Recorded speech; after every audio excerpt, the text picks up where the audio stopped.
Welcome to the mutual fund talk. आज हम 3 pillars of mutual fund investment series का second video लेकर आए हैं। इस सीरीज का पहला वीडियो इन्वेस्टर्स की रिस्क कैलकुलेट करने पर था। वीडियो का लिंक डिस्क्रिप्शन में दिया गया है, जिसे आप जरूर से देखें। इस वीडियो में हम बात करेंगे इन्वेस्टमेंट की डिफरेंट आइडियोलॉजीज पर, जहां हम देखेंगे इन्वेस्टमेंट करने की डिफरेंट स्टाइल्स क्या होती है, और अगर आपने अपनी इन्वेस्टमेंट स्टाइल पता कर ली तो फिर आप जरूर से म्यूचुअल फंड में पैसा बना सकते हैं। इन्वेस्टमेंट और म्यूचुअल फंड रिलेटेड जानकारी के लिए आप हमारे चैनल को जरूर सब्सक्राइब करें। म्यूचुअल फंड में इन्वेस्ट करने के वैसे 2 ही तरीके होते हैं। सबसे पहली आइडियोलॉजी है फंड बेस्ड इन्वेस्टिंग और दूसरी आइडियोलॉजी है पोर्टफोलियो बेस्ड इन्वेस्टिंग। सबसे पहले फंड बेस्ड इन्वेस्टिंग को समझते हैं। इस आइडियोलॉजी में इन्वेस्टर फंड के पोर्टफोलियो को देखकर उस पर पैसा लगाते हैं, क्योंकि उनको बिलीव होता है कि फंड का पोर्टफोलियो लॉन्ग टर्म में अच्छी वेल्थ बना सकता है और मैनेजमेंट के लिए केपेबल है। इसी के साथ वो फंड से जुड़ी सारी रिस्क को भी एक्सेप्ट करते हैं। इस स्टाइल का इन्वेस्टमेंट करने का तरीका सिंपल होता है, जहां अपनी रिस्क के अकॉर्डिंग कैटेगरीज का सिलेक्शन किया जाता है और उन फंड्स के ऑप्शन में से अपनी रिक्वायरमेंट्स को मैच किया जाता है। उसके बाद सही फंड को सिलेक्ट किया जाता है। चलिए इसे एक एग्जाम्पल से समझते हैं। मान लेते हैं कि मिस्टर सैम की रिस्क टेस्ट के बाद उनकी रिस्क टाइप हाई आई है, यानी हाई रिस्क के अकॉर्डिंग वो इक्विटी कैटेगरी में मिड कैप, स्मॉल कैप और सेक्टर जैसे फंड में इन्वेस्ट कर सकते हैं। अब रिक्वायरमेंट देखें तो उनका पर्पस लॉन्ग टर्म में वेल्थ क्रिएट करना है, जिसके लिए उन्हें हाई ग्रोथ कंपनीज में इन्वेस्ट करना है, पर मैनेजमेंट एक्टिव चाहिए। तो इस रिक्वायरमेंट के अकॉर्डिंग उन फंड्स को निकाला जाता है जिसमें कंपनीज ग्रोथ ओरिएंटेड है और पोर्टफोलियो का मैनेजमेंट एक्टिव है, और फिर उनमें से अच्छा फंड सेलेक्ट करके इन्वेस्ट किया जाएगा। अब इसमें आपका रोल क्या होना चाहिए? सबसे पहले आपको अपने एडवाइजर से बात करके अपना रिस्क असेसमेंट करवाना चाहिए और फिर उसे अपनी फाइनेंशियल स्ट्रेंथ और रिक्वायरमेंट्स बतानी चाहिए, जैसे आपके इन्वेस्टमेंट का objective, tenure, emergency requirement etcetera. इसके बाद आपको एडवाइजर से ना केवल फंड की लिस्ट लेनी होती है, बल्कि उनसे ये समझना होता है कि आपके ऑब्जेक्टिव को आपके टाइम होराइजन और रिस्क प्रोफाइल के ऊपर किस तरह से इन्वेस्ट करना पड़ेगा और कैसी इन्वेस्टमेंट स्ट्रेटेजी रखनी पड़ेगी।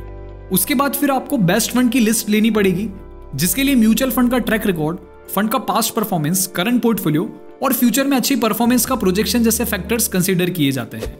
वहीं पोर्टफोलियो बेस्ड इन्वेस्टिंग में कस्टमाइज पोर्टफोलियो बना के इन्वेस्ट किया जाता है, जिसमें कैटेगरी और फंड्स का एलोकेशन इस तरह से तय किया जाता है जिससे वो लॉन्ग टर्म में अच्छी वेल्थ बना सके। इसी एलोकेशन से मार्केट के किसी भी फेज में पोर्टफोलियो की रिस्क हमारी तय रिस्क से हाई नहीं हो पाती।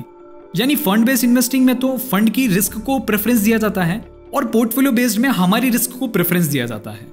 इस स्टाइल में इन्वेस्ट करने का तरीका थोड़ा सा टफ होता है, क्योंकि एलोकेशन को डिसाइड करने के लिए आपको एक्सपर्ट की सलाह लेनी पड़ती है, जिसे मॉडल पोर्टफोलियो थ्योरी पर बनाया जाता है और हिस्टोरिकल रिटर्न्स पर बैक टेस्ट किया जाता है। इसके लिए सबसे पहले रिस्क टेस्ट पर अपनी रिस्क टाइप पता करनी होती है, फिर रिक्वायरमेंट के अकॉर्डिंग पोर्टफोलियो का टाइप सेलेक्ट किया जाता है।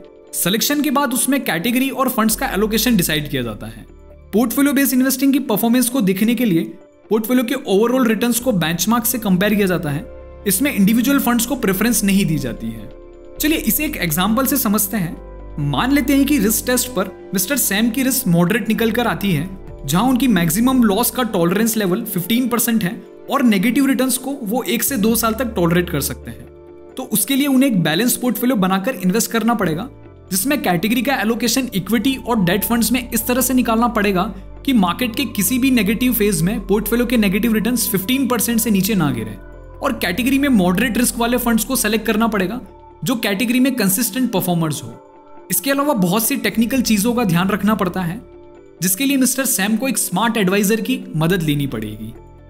तो ये थी 2 इन्वेस्टमेंट आइडियोलॉजीज, जिसके बाद आप अपने इन्वेस्टमेंट की दिशा जान पाएंगे।